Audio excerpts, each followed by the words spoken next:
सर्वभूतहृदयं मुनिमानतोऽस्मि।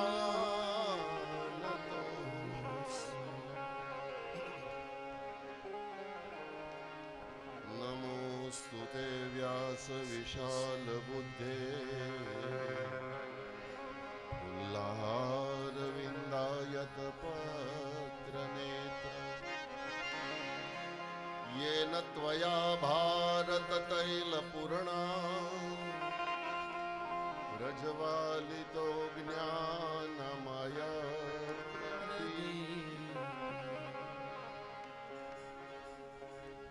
प्रभुर्नन्दकुमारो मे स्वामिनी वृषभानुजा कृतार्थोऽहं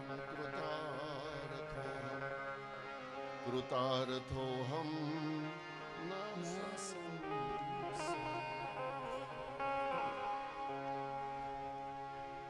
मत्समः पातकिरणास्ति पापगनी तत्समानहि। एवं ज्ञात्वा महादेवी यथा योग्यं तथा कुरु। આપ સૌનું શ્રીમદ દેવી ભાગવત સત્રમાં ત્રીજા દિવસે હાર્દિક સ્વાગત. પરવાળા ગામને આંગણે કાજાવદરા પરિવારના ફળીએ જગતનું મહાન સત્કર્મ ગણાય એવું શ્રીમદ દેવી ભાગવત ધન્ય ઘડી ધન્ય ભાગ્ય. ગઈકાલે મેં કીધું હતું કે માની કૃપા વગર માનું નામ પણ લઈ શકાતું નથી અને માની કૃપા વગર માનું નામ સાંભળી પણ શકાતું નથી. અને એમાંય નવા વર્ષના નવલા દિવસો 2076ની સાલ અને એના પહેલે જ દિવસે મતલબ નવા વર્ષના દિવસથી મા ભગવતીના ગુણગાન ગાવાનો એક સુંદર અવસર આપણને બધાને પ્રાપ્ત થયો છે. બસ મા ભગવતી જગદંબાને કુળદેવી ખોડિયારને પ્રાર્થના કરું કે માં જે રાજીપો તારો રાજીપો હોય તો જ તારે આંગણે બેહી અને તારા ગુણ ગાઈ શકીએ. બસ આવો ને આવો રાજીપો આ કુટુંબ ઉપર કાયમ માટે વરસાવતી રહેજે. આ ભાવ વ્યક્ત કરીને માં ખોડિયારને, માં ચામુંડાને, માં કાલીને પ્રાર્થના કરું. કથાનક તરફ જાઓ.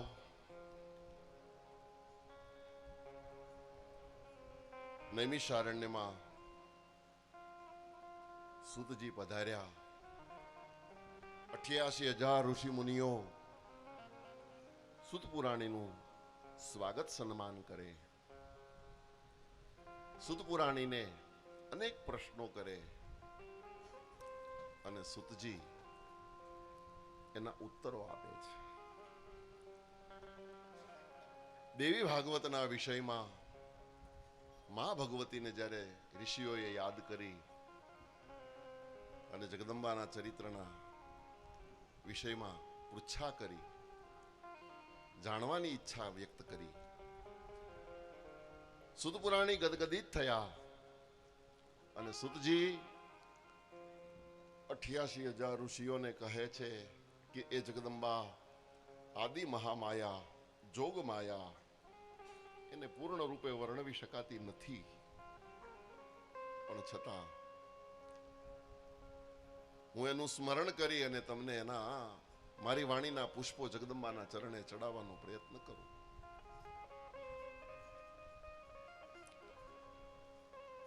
આટલું કહે અને સુતજીએ મંગલાચરણ કર્યું, માં જગદંબાનું આરાધન કર્યું છે.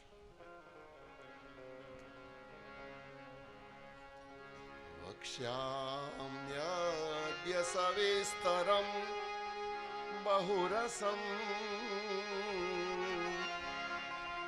શ્રીમદ પુરાણોત્તમમ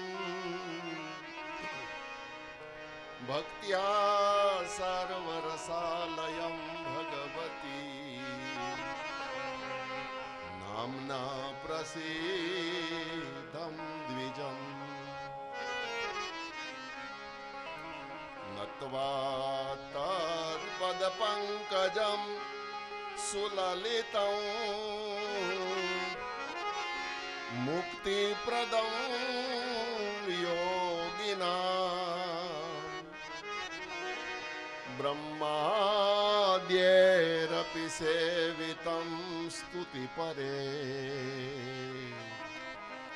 ધ્યેયં મુનિન્દ્રે સદા ધ્યેયં મુનિન્દ્રે સદા ધ્યેયં મુનિન્દ્રે સદા.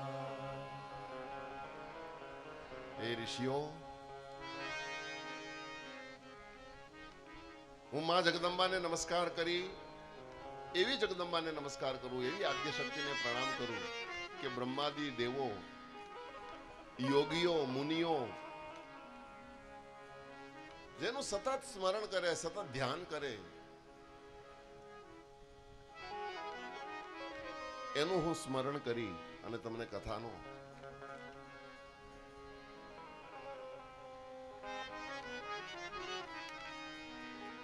હે ભગવતી, તારા ચરણમાં વંદન કરી અને તારા ગુણગાન ગાવા જઈ રહ્યો છું. સુજી અહીંયા આગળ માં ભગવતીના, ભગવતી કોણ, ભગવતી કોને કહેવાય,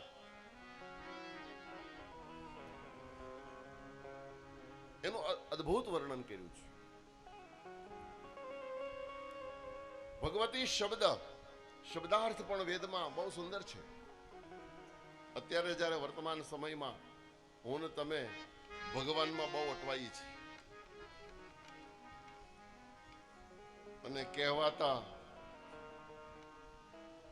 એનો લાભ લઈ જાય છે. આ ભગવાન નાનો ને આ ભગવાન મોટો ને આ ભગવાન સાચો ને આ ભગવાન ખોટો, આ ભગવાન જ અમારો, અમે તો આને જ માનીએ ને આને નહીં માનવાના, આનો પ્રસાદ નહીં લેવાનો, આવું બધું સમાજમાં બહુ હાલે છે. એવા લોકોને આ કથા દેવી ભાગવત સાંભળવા જોઈએ. અને અહીંયા આગળ ખાસ કરીને બહુ સુંદર ભગ શબ્દનો અર્થ કર્યો છે. સાવ સાદી ભાષામાં સમજાય એવી ભાષામાં કહું તો ભગવતી, ભગવાળીને ભગવતી કહેવાય અને ભગવાળાને ભગવાન કહેવાય. શબ્દ ભગ છે, વાળો અને વતી. સ્ત્રી હોય તો વતી કહેવાય અને પુરુષ હોય તો વાળો કહેવાય. તો હવે પ્રશ્ન આવે છે, ભગ, ભગ કોને કહેવો? ભગ એટલે શું? ભગની પરિભાષા શું? અત્યારે સમાજમાં ભગવાન બનીને ફરે છે ઘણા ઘણા. અઠવાડિયા પહેલા તો એક કલ્કી અવતાર હમણાં આપણે ન જોયો, સમાજમાં ચાલે છે એટલે કહું છું. શ્રીમદ ભાગવતમાં તો લખ્યું છે કલ્કી અવતાર કળિયુગના અંતમાં થવાનો છે. એની તિથિ ને તારીખ પણ ભાગવતમાં લખી છે, પણ આપણે એ બધું કાંઈ સાંભળવાનો કે વાંચવાનો આપણી પાસે ટાઈમ જ નથી. કોઈક ભગવાધારી આપણી પાસે આવીને એમ કે હું ભગવાન છું એટલે આપણે તો સીધું માથું જ મૂકી દઈએ. પછી નહીં, જ્યાં ત્યાં નમન ન કરાય, જ્યાં ત્યાં સ્વીકારી ન લેવાય. થોડોક બુદ્ધિનો પણ પ્રયોગ, ઉપયોગ, વિવેકનો પણ ઉપયોગ કરવો. અહીંયા આગળ ભગવતીની, ભગ શબ્દની વ્યાખ્યા વેદમાં લખી છે. ઐશ્વરસ્ય સમગ્રસ્ય. આપણો વેદ એમ કહે છે કે આ 6 વસ્તુ જેની પાસે પરિપૂર્ણ હોય એને ભગ કહેવાય. ભગ શબ્દની વ્યાખ્યા વેદમાં 6 વસ્તુ જેની પાસે પરિપૂર્ણ હોય એનું નામ ભગ. ઐશ્વર્યસ્ય સમગ્રસ્ય ધર્મસ્ય યશસ્ય શ્રિય જ્ઞાન વૈરાગયોશ્ચૈવ શેષણાન ઇતિ ભગરણઃ.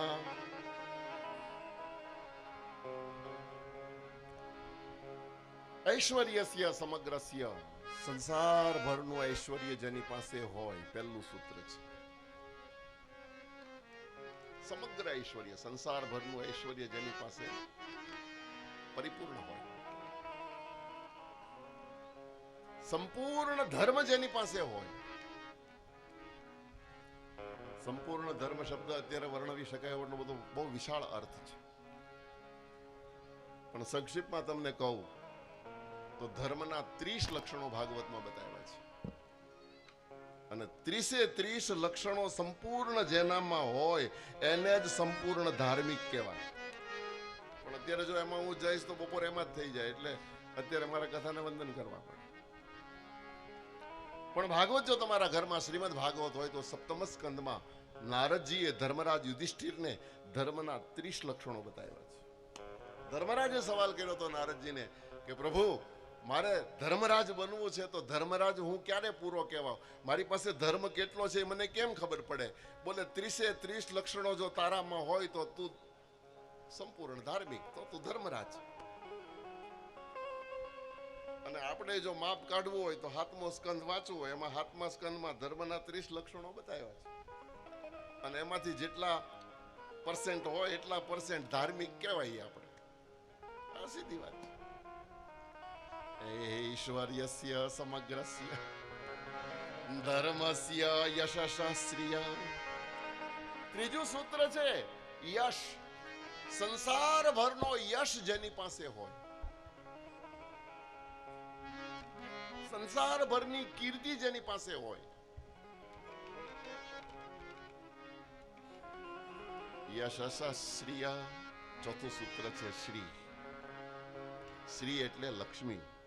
સંસાર ભરનો વૈભવ જેની પાસે હોય, જ્ઞાન વૈરાગયોશ્ચૈવ. સંસાર ભરનું જ્ઞાન જેની પાસે હોય, અને પાછો સંસાર ભરનો વૈરાગ્ય જેની પાસે હોય, આ 6 વસ્તુ જેની પાસે સંપૂર્ણ પરિપૂર્ણ હોય એને ભગ કહેવાય.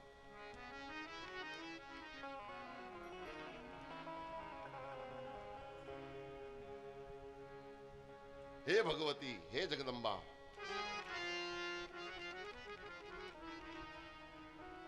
તારું ભાગવત, તારી કથા એ તો રસનો ભંડાર છે.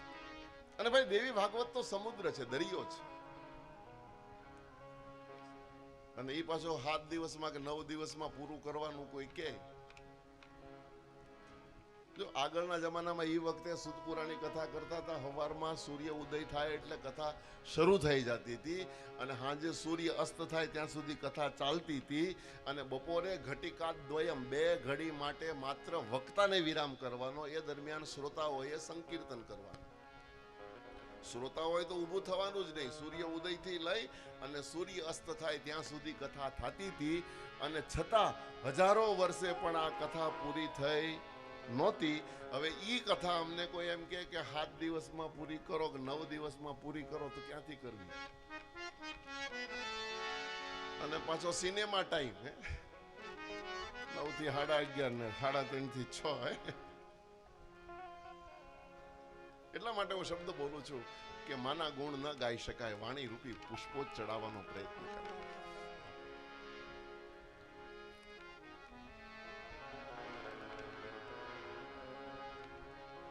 એ જગદંબા વ્યાપક તત્વ જે આ સંસારમાં દેખાય છે, આ સંસારમાં પ્રકાશ દેખાય છે, જે તેજ પુંજ દેખાય છે, એ જગદંબા જ છે. ઉપનિષદમાં એને વિદ્યા અને અવિદ્યા કીધી છે, વિદ્યા અને આદ્યા કીધી છે.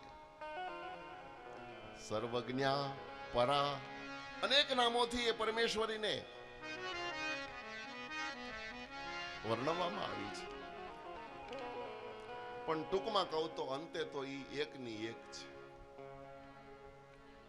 ઈ બ્રહ્માંડ ભાંડોદરી આ બ્રહ્માંડને ઉત્પન્ન કરે અને 9 લાખ લોબડિયાળીના રૂપ ધારણ કરે. જ્યારે જ્યારે જ્યાં જ્યાં જેવા સ્વરૂપની જરૂર પડી ત્યારે ત્યારે અંબાએ આવી અને પોતાનું કાર્ય કરે.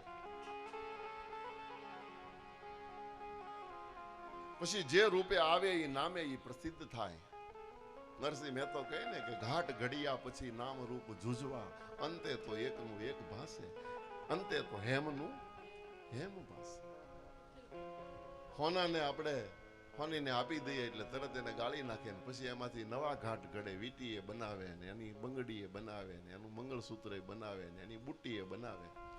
એ એક જ હોનું નામ કેટલા બધા તમે જુઓ, પણ એ ઘાટ ઘડાણા પછી એના નામ પડ્યા. બાકી અંતે તો હેમનું એમ એ જગદંબા આ સંસારની ઉત્પત્તિ સ્થિતિ અને લય કરનારી છે અને સંસારને ઉત્પન્ન કરીને એની અંદર રમણ કરનારી છે. એ પરાશક્તિને કોણ વર્ણવી શકે?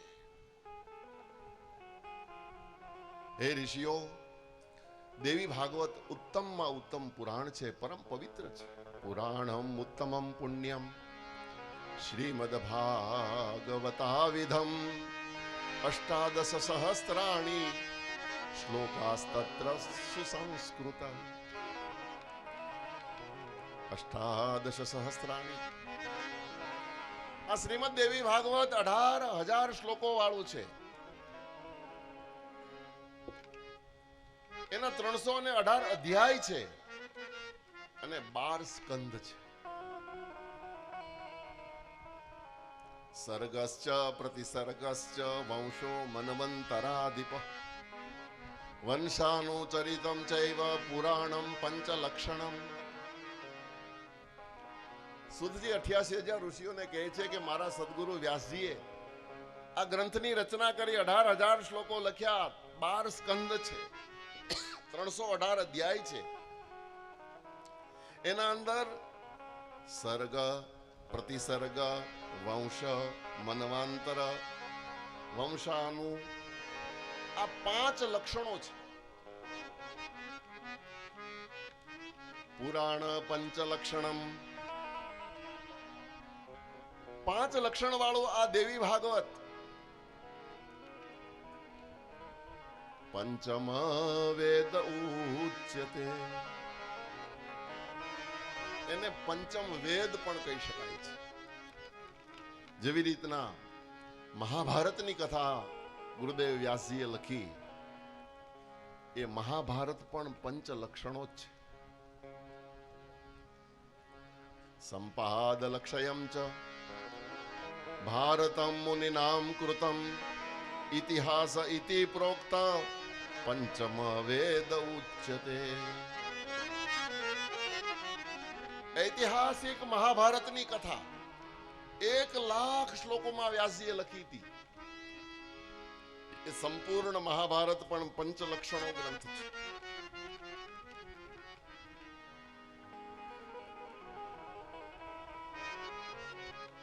અથ શ્રી મહાભારત કથા, અથ શ્રી મહાભારત કથા. મૈથિલી કવિએ બહુ સુંદર શબ્દો. कथा है विषयार्थ की, हे स्वार्थ की, परमार्थ की, सारथी जिसके भले શ્રી કૃષ્ણ ભારત પાર્વતી શબ્દ વિઘોષિત हुआ શબ્દ सार्थक सर्वदा.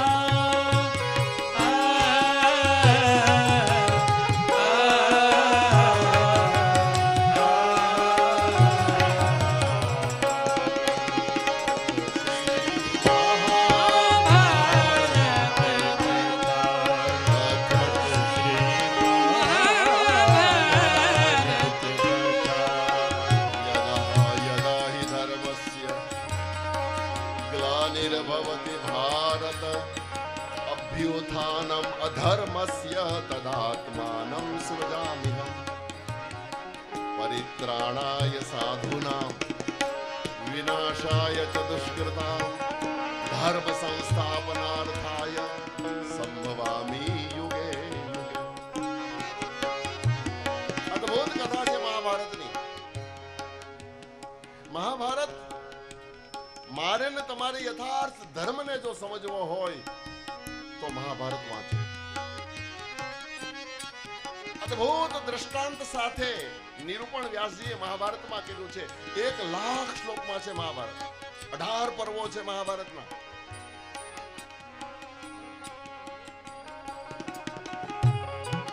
ધર્મની પાવ અધર્મ કોને કહેવાય અને ધર્મ કોને કહેવાય એની ઝીણવટ ભરી સજાવટ જો કરી હોય તો મહાભારતમાં ये ज्ञान की गंगा ऋषियों की अमर वाणी। ये ज्ञान की ये गंगा ऋषियों की अमर वाणी। ये विश्व भारती सदियों से भी पुरानी।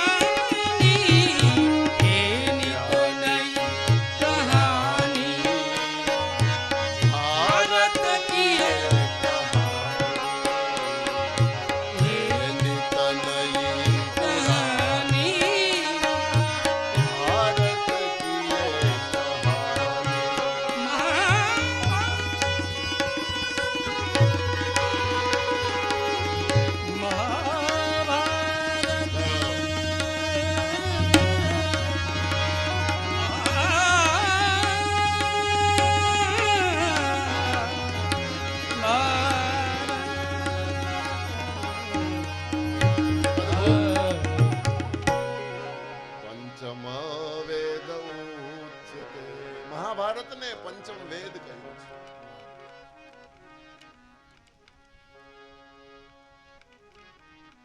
પંચલક્ષણી આ શ્રીમદ દેવી ભાગવત કથા આવી વાત પુરાણી કરે એટલે શૌનકજી પ્રશ્ન કરે છે, હે પ્રભુ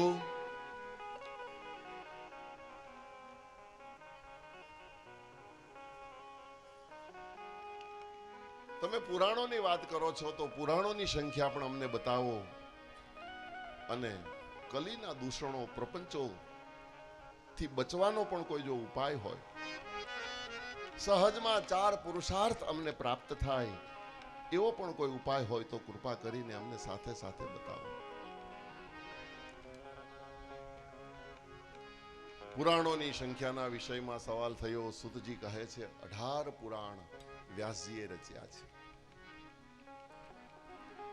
મદ્વયમ ભદ્વયંશ્ચૈવ બત્રયમ વચતુશ્ચકમ અનાપલિંગોસ્કુ સ્કાની પુરાણાની પૃથક પૃથક। એક જ શ્લોકમાં 18 પુરાણોના નામ આવ્યા છે। મદ્વયમ મ ઉપરથી 2 દ્વય એટલે 2 મત્સ્ય અને માર્કંડેય પુરાણ। ભદ્વયમ ભ ઉપરથી પણ 2 ભાગવત અને ભવિષ્ય। બત્રયમ બ ઉપરથી 3 પુરાણ છે, બ્રહ્મ બ્રહ્માંડ અને બ્રહ્મ વૈવર્તક। વચતુષ્કમ વ ઉપરથી 4 પુરાણોની રચના વ્યાસજીએ કરી છે, વામન વાયુ વિષ્ણુ અને વરાહ। વામન પુરાણ, વાયુ પુરાણ, વિષ્ણુ પુરાણ અને વરાહ પુરાણ, 4 પુરાણો વ ઉપરથી છે। અનાપલિંગ પુષ્કાની આ બધા અક્ષર ઉપરથી એક એક છે। અ ઉપરથી અગ્નિ પુરાણ, ના ઉપરથી નારદ પુરાણ, અના પ ઉપરથી પદ્મ પુરાણ, લિંગ પુરાણ શિવ પુરાણ, ગ ઉપરથી ગરુડ પુરાણ, કુર્મ પુરાણ અને સ્કાની એટલે સ્કંદ પુરાણ। આ 18 પુરાણની રચના વ્યાસજીએ કરી છે. અને ત્યાર પછી શ્રીમદ દેવી ભાગવતનું આલેખન વ્યાસજીએ મારા સદગુરુએ કર્યું. સુતજી કહે છે 88,000 ઋષિઓ શુકદેવજીના જન્મ પછી શુકદેવના માટે જે ગુહ્ય અને રહસ્યમય કથા મેં મારા ગુરુદેવની પાસેથી સાંભળી હતી, એ કથા હું તમને કહેવા જઈ રહ્યો છું. સાવધાન થઈને સાંભળો. શુકદેવજી આ કથામૃત સાંભળી અને મહાપદને, મહામુક્તિ પદને પામ્યા હતા, પરમ પદને પામ્યા હતા. પરમ પદની દેનારી આ મહામાયાની કથા છે. ભવના ભયથી અને કલીના ડરથી મુક્ત કરાવનારી આ સંસારમાં જો કોઈ કથા હોય તો દેવી ભાગવત છે. ભવનો ભય પણ મટાડી દે અને કળિયુગનો ડર પણ મટાડી દે. ટૂંકમાં કહું તો બહારની બીકે મટાડે અને અંદરની બીકે મટાડે. માં ભગવતીને શરણે જાય એ રાગી અનુરાગી બને. મૂંગો બોલતો થઈ જાય, પાપી પાવન થઈ જાય, સ્વાર્થી પરમાર્થી બની જાય. આ જગદંબાની કૃપા. રાગી શૃણોતિ સતતમ ચ પરાયન વાદન નષ્ટા કૃતો ન શૃણોતો ભુવિ મંદ બુદ્ધિ. મૂંગો પણ જો કથા સાંભળે તો મૂંગો બોલતો થઈ જાય. જેની દયાનો દરવાજો ખુલે પછી ભલામણા એની વર્ણન કેમ કરી શકે. અને એટલા માટે દ્વાર દયા का जब तू खोले पंचम सुर में गूंगा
છેડતો ને તો વૈકુંઠનો માલિક ભગવાન દોડતો દોડતો જુનાગઢની બજારમાં આવતો તો આ ઈ રાગ છે.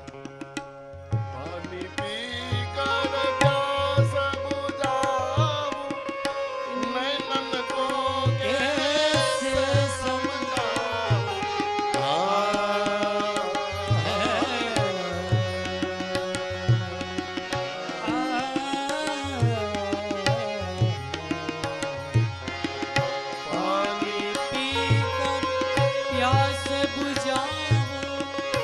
नैनन को कैसे समझा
જાય. મુકમ કરોતિ વાચાલ પંગુલમ ગયતે યદ કૃપા તમહં પરમાનંદમ અધોગતિનો ઉદ્ધાર કરનારી, મૃત્યુથી અમૃત તરફ લઈ જતું તત્વ, અથવા તો મૃત્યુથી અમૃત તરફ લઈ જતું ચરિત્ર, ઊંડા અંધારેથી પ્રભુ પરમ તેજે તું લઈ જા, મહામૃત્યુમાંથી અમૃત સમીપે નાથ લઈ જા. તું હીણો હું છું તો તુજ દર્શના દાન દઈ જા. ઊંડા અંધારેથી પ્રભુ પરમ તેજે તું લઈ જા. સુદજી કહે છે 88,000 ઋષિઓ, વ્યાસજી વ્યાસ શબ્દની વ્યાખ્યા શું? બોલે ધર્મનો જે વ્યાસ કરે, ધર્મનો જે વધારો કરે, ધર્મનો જે વિસ્તાર કરે એને વ્યાસ કહેવાય છે. અને એ ધર્મના 4 પગ છે: સત્ય, દયા, તપ અને પવિત્રતા. આ 4 ઉપર આપણો સનાતન ધર્મ ઊભો છે. ધર્મના 4 પાયા સમજવા જેવી કથા છે. કથા જરા ઊંચી વાત છે, પણ જરા સમજાય એવી ભાષામાં કહું. આપણા સનાતન ધર્મના 4 પગ: સત્ય, સંપૂર્ણ સત્ય, દયા, તપ અને પવિત્રતા. આ સંપૂર્ણ 4 વસ્તુ હોય એને સંપૂર્ણ સનાતની કહેવાય.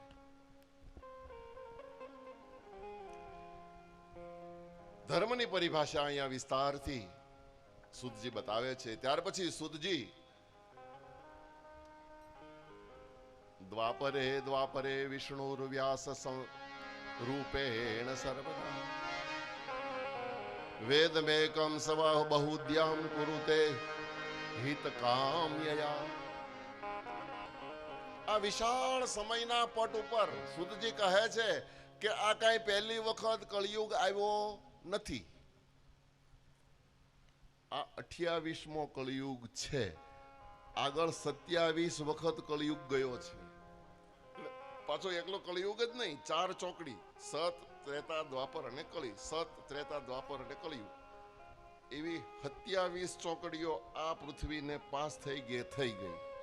એટલે આપણી પૃથ્વી કેટલી જૂની છે એ માપ પણ તમારે કાઢવું હોય તો વર્ષો ગણી શકાય એમ છે. આપણી પાસે બધું જ ઉપલબ્ધ છે શાસ્ત્રોમાં. અને એટલા માટે આપણે સનાતની કહેવાઈએ. અને સનાતની શબ્દનો અર્થ, સનાતન શબ્દનો અર્થ શું થાય?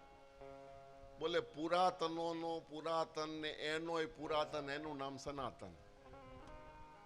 પુરાતન શબ્દ તમે લગાડો તો લાખ, 2 લાખ, કરોડ, 2 કરોડ કઈક વર્ષો તો લગાડો ને, તો એનો પણ પુરાતન અને એનોય પુરાતન, એનું નામ સનાતન. સૃષ્ટિ જે દિવસે ઉત્પન્ન થઈ તે જ દિવસે આપણો સનાતન ઉત્પન્ન થયો. જેટલા વર્ષ આ સૃષ્ટિને થયા એટલા વર્ષ સનાતનને થયા. આ સાવ સાદી ભાષામાં સમજાય એવી વાત. દ્વાપરે વિષ્ણુ. દરેક દ્વાપર યુગમાં વિષ્ણુ વ્યાસ બનીને આવે અને જગત હિતાર્થે વેદનો ભેદ કરી, વેદના વિભાગો કરી અને વેદને સરળ ભાષામાં સમજાવવાની કોશિશ કરતા અનેક પુરાણોની રચના કરે. વેદમાંથી ઉપનિષદો બનાવ્યા, ઉપનિષદોમાંથી બ્રહ્મસૂત્રો બનાવ્યા, એમાંથી પછી પુરાણો બનાવ્યા. આવું બધું શું કામ કરવું પડ્યું? બોલે જેમ જેમ સૃષ્ટિને સમય જાય તેમ તેમ ન્યૂનતા આવતી જાય છે. વેદનું સંસ્કૃત ઉચ્ચ સંસ્કૃત છે, પણ સામાન્ય માણસને એ શબ્દો સમજાય નહીં, બહુ ઊંચી ભાષા છે. તો પછી થોડું નિમ્ન હેઠું કર્યું. સરળ કર્યું ઉપનિષદ. પછી તો ઉપનિષદે ઊંચા લાગવા લાગ્યા, એ શબ્દો સમજાય એવા ન રહ્યા. બ્રહ્મસૂત્રો ભાષ્યો લખ્યા, એ પણ ઊંચા પડવા માંડ્યા. પુરાણોની રચના કરી. મૂલતઃ તત્વ તો એકનું એક જ છે. વેદમાં જે લખ્યું છે એનો જ સારાંશ ઉપનિષદ છે. ઉપનિષદમાં જે લખ્યું છે એનો જ સારાંશ બ્રહ્મસૂત્રો અને ભાષ્યો છે. એનો જ સારાંશ પાછો પુરાણો છે. પણ હવે અત્યારની ભાષામાં આજ જયારે આપણે કથા કરવા બેઠા છીએ આ 21મી સદીમાં 2019 સાલમાં, તો અત્યારે આ પુરાણનું સંસ્કૃત પણ ઊંચું પડવા માંડ્યું છે. આપણને એમાંય બહુ સમજણ પડતી નથી. એટલે અત્યારનું સંસ્કૃત કેવું બોલે, અત્યારે સુભાષિતનું સંસ્કૃત ચાલે. સુભાષિતનું સંસ્કૃત હજી આપણને કાંઈક સમજાય, બાકી આ પુરાણના સંસ્કૃતમાં હજી કાંઈ આપણને સમજાતું નથી. સંસ્કૃત કહેવાય છે તો બધું જ સંસ્કૃત સમજવા જેવી કથા છે. વેદનું સંસ્કૃત એ પણ સંસ્કૃત જ છે, ઉપનિષદનું પણ સંસ્કૃત જ છે, પુરાણોનું, ભાષ્યોનું, બ્રહ્મસૂત્રોનું સંસ્કૃત જ છે. પણ નિમ્ન કાળ જતા જતા નિમ્ન થતું ગયું અને અત્યારે સુભાષિતે આવીને અટક્યું છે.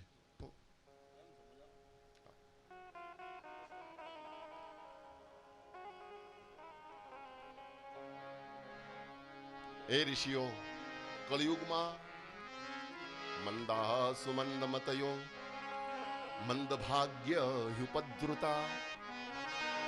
કળિયુગના જીવો મંદ બુદ્ધિ હશે, અલ્પ આયુ હશે.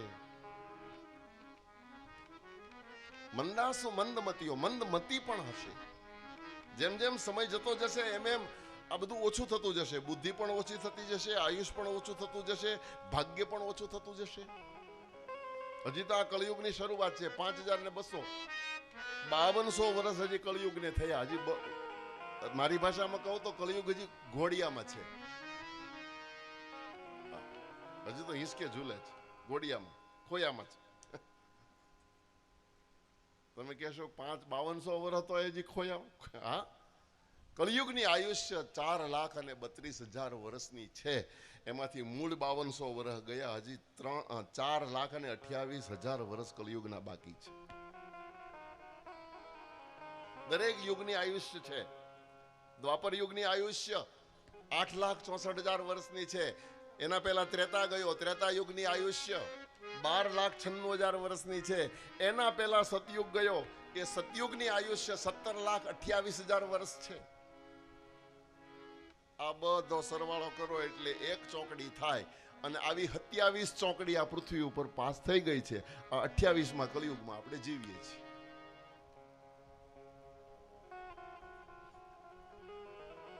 હા, વાદી ભાષામાં સમજાવું તો આપણે આપણા ઘેરે કાંઈ પણ પૂજા કરીએ, બ્રાહ્મણને, ગોર મહારાજને બોલાવીએ, સત્યનારાયણની કથા, હવન, પૂજા કાંઈ પણ આપણે ઘેરે વિધિ વિધાન કરીએ એટલે બ્રાહ્મણ હાથમાં પાણી આપીને સંકલ્પ બોલે. તમને ખબર હશે, વિષ્ણુર વિષ્ણુર વિષ્ણુર કરી.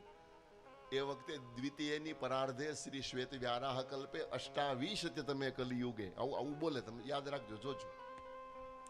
દ્વિતીયની પરાર્ધે સંકલ્પમાં જે દિવસે તમે સંકલ્પ કરો ત્યારે આખું વર્ણન કરવામાં આવે અને પછી જે તિથિ હોય, જે વાર હોય એ પણ બોલે. પણ શરૂઆત ક્યાંથી થાય? દ્વિતીયની પરાર્ધે, પરાર્ધ વર્ષ. ભાગવતમાં બહુ મોટું માપ બતાવ્યું છે. બ્રહ્માજીની પણ આયુષ ભાગવતમાં લખી છે. 2 પરાર્ધ વર્ષની બ્રહ્માજીની આયુષ્ય છે. હવે પરાર્ધ એટલે શું? બોલે 1 એકડો અને 17 મીંડા બરાબર 1 પરાર્ધ થાય. અત્યારની ડિજિટલ ભાષામાં 18 ડિજિટ બરાબર 1 પરાર્ધ. 1 એકડો અને 17 શૂન્ય, એને 1 પરાર્ધ કહેવાય. કેટલા મિલિયન ને કેટલા બિલિયન ગેરેજીને ગણજો. એવા 2 પરાર્ધ વર્ષની આયુષ્ય બ્રહ્માજીની છે. અને 2 પરાર્ધ પૂરા થાય એટલે બ્રહ્માજીને પણ મરવું પડે છે. બ્રહ્માજી અજર અમર નથી. અને એવા એક બ્રહ્માજી 2 પરાર્ધ વર્ષ આયુષ્ય પૂરી કરી અને ઓલરેડી ગુજરી ગયા. આ નવા કલ્પમાં નવા બ્રહ્માજી જન્મ્યા અને આ બ્રહ્માજીનો 1 પરાર્ધ પૂરો થઈ ગયો અને બીજો આ પોણો પરાર્ધ પૂરો થવા આવ્યો. હવે પરાર્થ બાકી છે આ બ્રહ્માજીનો. ટૂંકમાં કહું તો 2 દિવસની આયુષ્ય હોય તો એક તો આખો દી પૂરો થઈ ગયો, બીજા દિવસનો બપોરની રોંઢો થઈ ગયો. દી આજ મેં ગુજરવાના છે. 2 પરાર્થ વર્ષ એટલે બીજે દિવસે સાંજે જો ગુજરવાના હોય તો બીજા દિવસનો ચા પાણીનો ટાઈમ થયો છે, રોંઢો થયો છે આપણી ભાષામાં. આ બધું માં ભાગવતમાં બતાવ્યું છે. સુતજી કહે છે 88,000 ઋષિઓને, હે ઋષિઓ, દ્વાપરે વ્યાસજી સ્વયં વિષ્ણુ નારાયણ વ્યાસ બનીને આવે છે. આ 28માં વ્યાસ મારા સદગુરુ છે. હવે પછીના 29માં વ્યાસ અશ્વત્થામા બનવાનો છે. અશ્વત્થામા એટલે દ્રોણનો દીકરો, મહાભારતની કથા. અશ્વત્થામા અજર અમર છે. આવતા દ્વાપરમાં એ વ્યાસ બનવાના છે. 5 આપણે ત્યાં ચિરંજીવી છે. અશ્વત્થામા બલિર્વ્યાસો, હનુમાંશ્ચ વિભીષણ, કૃપા પરશુરામશ્ચ, સપ્તે ચિરજીવિના. આ 7 ચિરંજીવી છે. તો અશ્વત્થામા ચિરંજીવી છે. આવતા દ્વાપરમાં એ વ્યાસ બનવાના છે. આવું અહીંયા સુત પુરાણી કહે છે. આવી બધી કથા સાંભળી અને શૌનકજી પુનઃ પાછા ઊભા થયા અને સુતજીને સવાલ કરે કે પ્રભુ, તમે એમ કહો છો કે આ દેવી ભાગવતની કથા વ્યાસજીએ રચના કરી, તો કઈ જગ્યાએ કરી, શા માટે કરી? હમણાં તમે એવું બોલ્યા કે સુખદેવના માટે આ કથાની રચના વ્યાસજીએ કરી છે, સુખદેવજીના જન્મ પછી.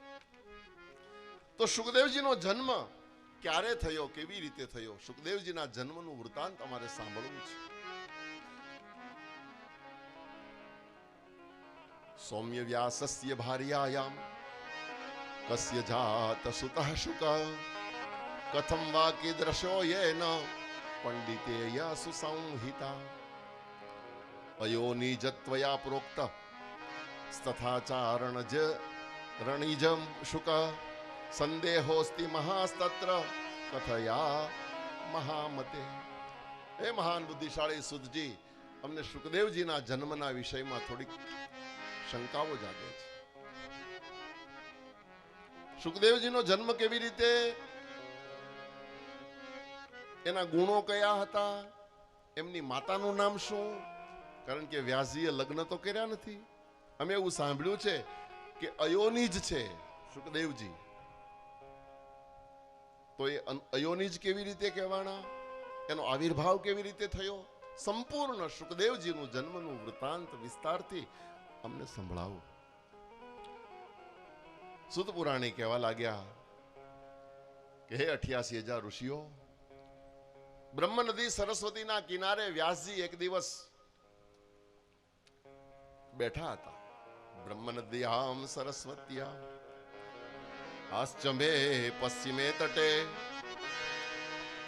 શમ્યપ્રાસ ઇતિ પ્રોક્ત ઋષિણામ સત્રવર્ધનમ.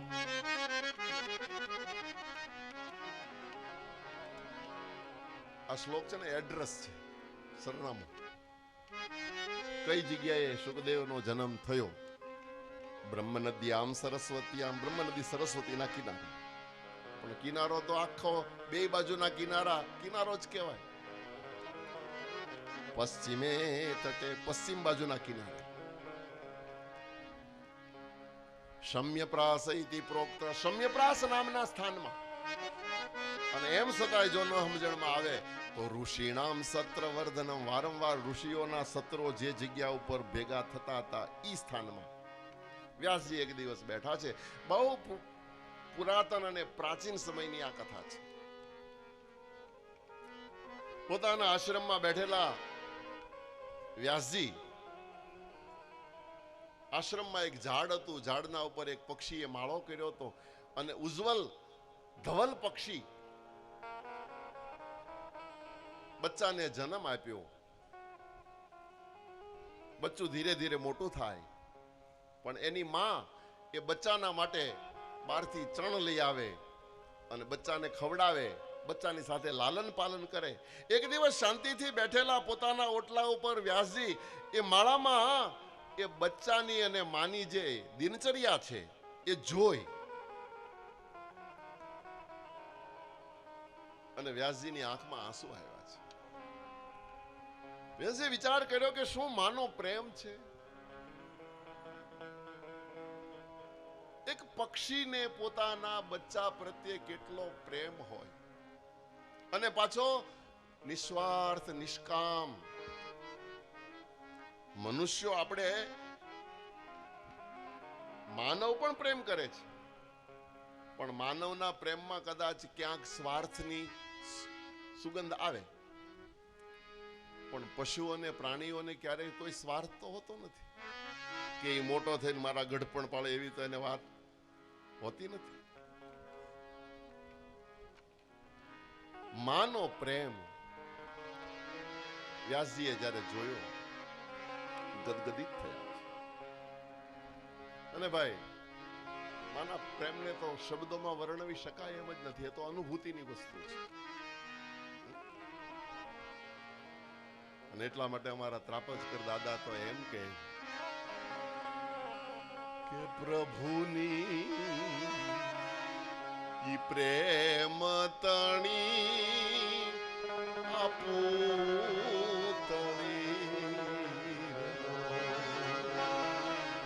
પ્રભુની ઈ પ્રેમ તણી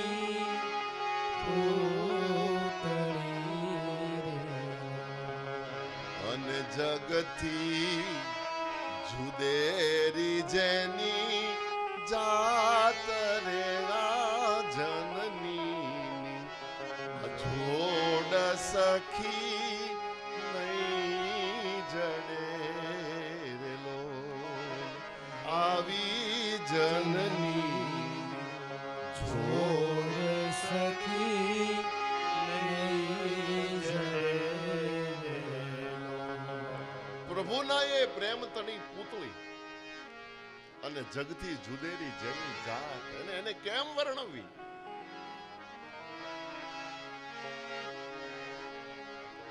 માના વાત્સલ્યને શબ્દોમાં વર્ણવી શકાતી નથી. એ તો અનુભૂતિની વસ્તુ છે.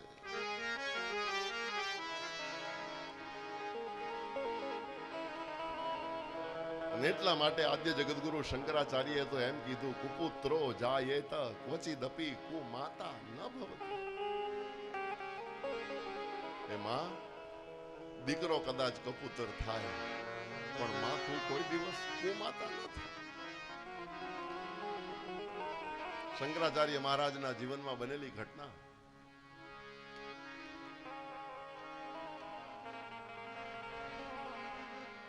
સનાતન ધર્મની ધજાને જ્યારે શંકરાચાર્ય મહારાજે ચારે ચાર દિશામાં પ્રસ્થાપિત કરી, ચાર ધામ, ચાર મઠ એ પ્રસ્થાપિત કર્યા પછી એક દિવસ શ્રીંગેરી મઠમાં શંકરાચાર્ય બેઠા હતા. બનેલી સત્ય ઘટના કહું છું. હજારો શિષ્યો સામે બેઠા હતા. ચાંદીના સિંહાસન ઉપર ચમરો ઢોળાતા હતા. અને એમાં અચાનક સિંહાસને બેઠેલા શંકરના મનમાં માની યાદ આવી, પોતાની જનેતા યાદ આવી, અને દડ દડ દડ આંખમાંથી આંસુ વહેવા લાગ્યા. શિષ્યો બધા જોઈ અને હેરાન થઈ ગયા કે આપણા ગુરુદેવ રડે છે, શું થયું?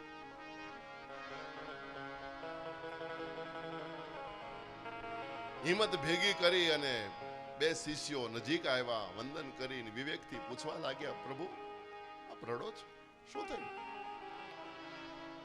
તબિયત નરમ છે, કઈ તકલીફ છે? જે હોય અમને કયો તો અમે એનો કઈ ઉપાય કરીએ.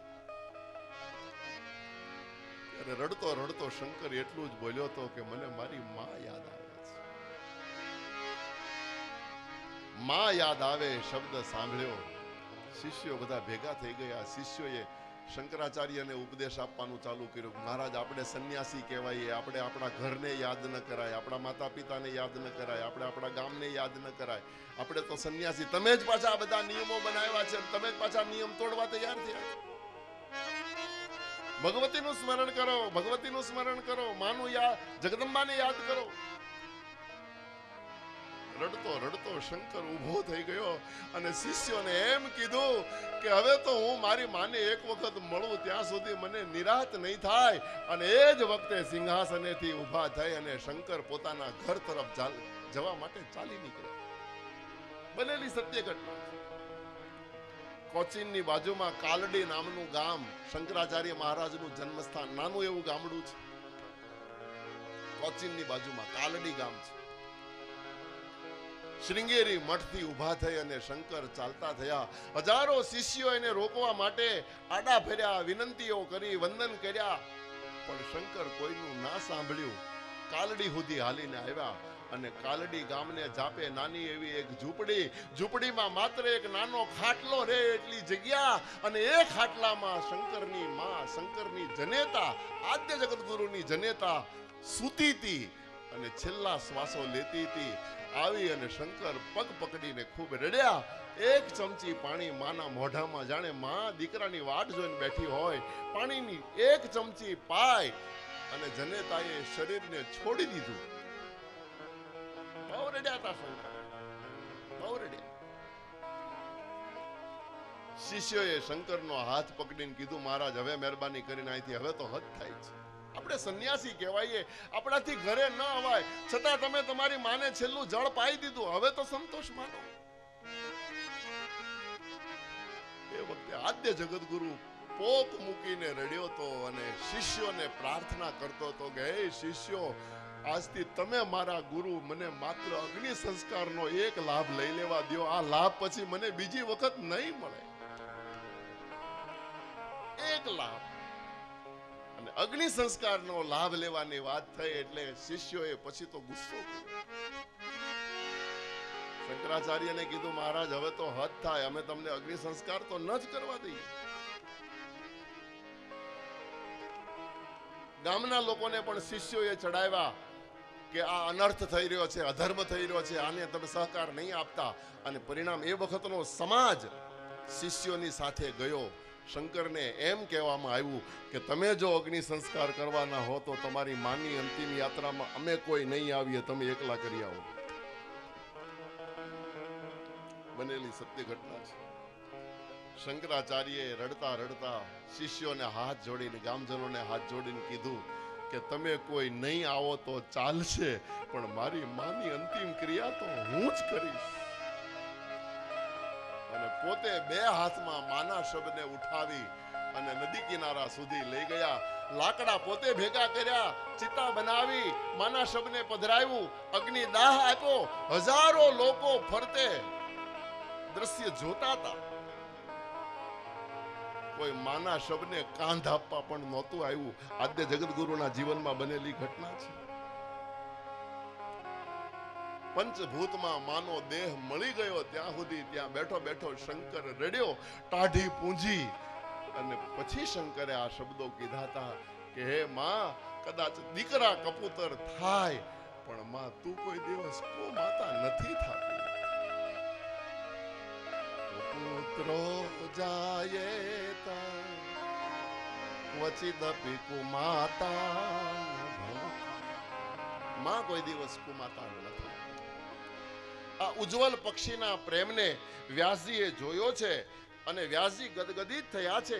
માના પ્રેમને કોણ વર્ણવી શકે? વ્યાસજી કહે છે. વ્યાસજી વિચારવા લાગ્યા.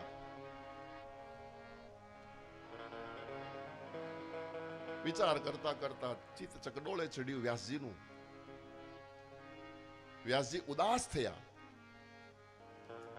ઉદાસીનતા શું આવી?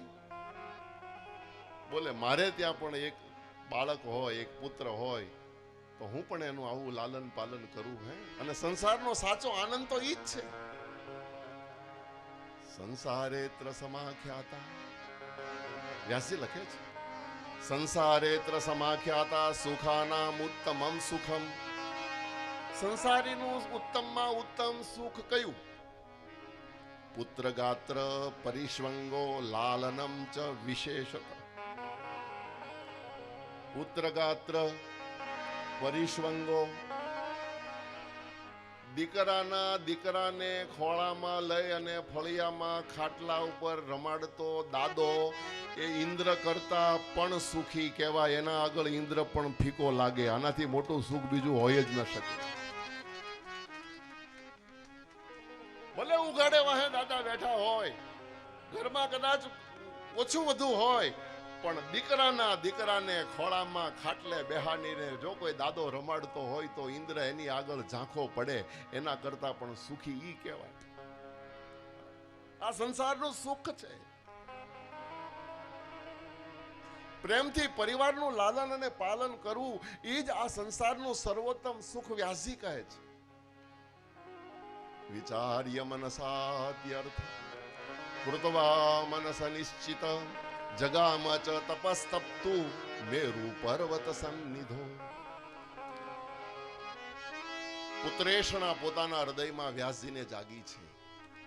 અપુત્રસ્ય ગતિર્નાસ્તિ, અપુત્રસ્ય ગતિર્નાસ્તિ સ્વર્ગો નૈવચ નૈવચ. અપુત્રને કોઈ દિવસ ગતિ મળતી નથી અને એને સ્વર્ગ તો કોઈ દિવસ મળે જ નહીં. આવું બોલ્યા છે વ્યાસજી.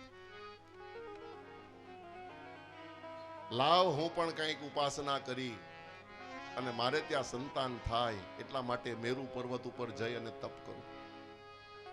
પણ પાછો વિચાર આવ્યો કે તપ કરું પણ કોનું કરું, કયા દેવને ઉપાસું, કયા દેવને, કયા ભગવાનને ભજું તો જલ્દીથી જલ્દી મારે ત્યાં પારણું બંધાય.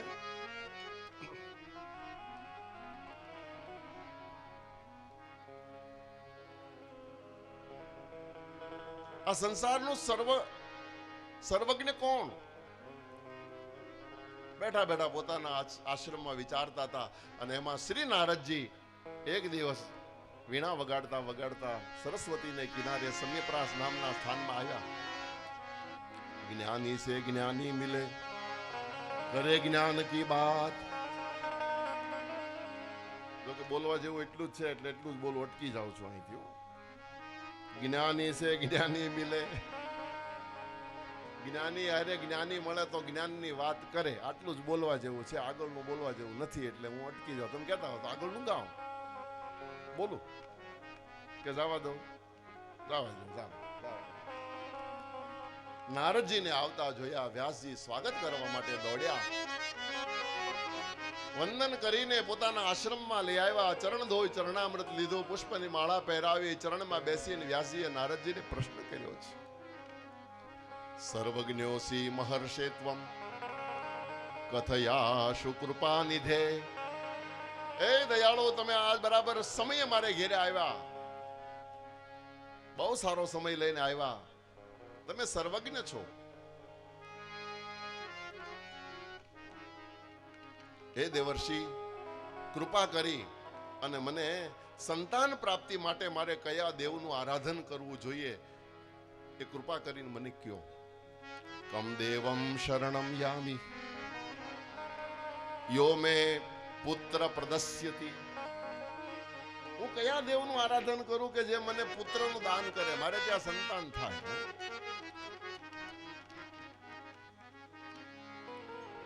નિસંતાનને પુત્ર થાય એવો સુલભ માર્ગ વ્યાસજી કહે નારદજીને મને બતાવો.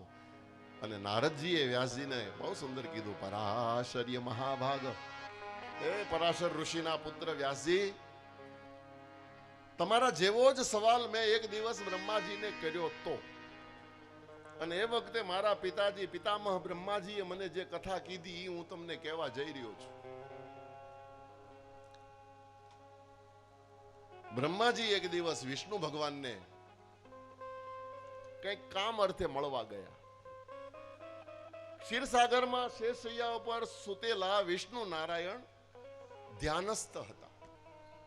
શાંતાકારમ ભુજગશયનમ પદ્મનાભમ સુરેશમ વિશ્વાધારમ ગગન સદૃશમ મેઘવર્ણમ શુભાંગમ લક્ષ્મીકાંતમ કમલનયનમ યોગીવીર ધ્યાન ગમ્યમ વંદે વિષ્ણુ ભવભયહરમ સર્વલોકૈકનાથમ.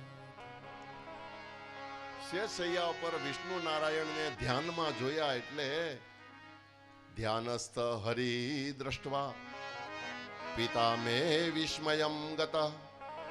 બ્રહ્માજી કે હું વિસ્મિત થયો, પણ ધ્યાન જ્યારે એનું પૂરું થયું એટલે બ્રહ્માજીએ વિષ્ણુ ભગવાનને સીધો જ પ્રશ્ન કર્યો કે દેવ દેવ જગન્નાથ ભૂત ભવ્ય ભવત પ્રભુ, એ પ્રભુ તમે તો ત્રિકાળજ્ઞ છો. ભૂત ભવ્ય ભવત પ્રભુ, ભૂતકાળ ભવિષ્યકાળ અને વર્તમાન કાળ ત્રણેય કાળના તમે તો જાણકાર જ્ઞાતા છો. તમે જગન્ના નાથ છો. તપશ્ચરસી કસ્માત્વમ કિમ ધ્યાયસી જનાર્દન.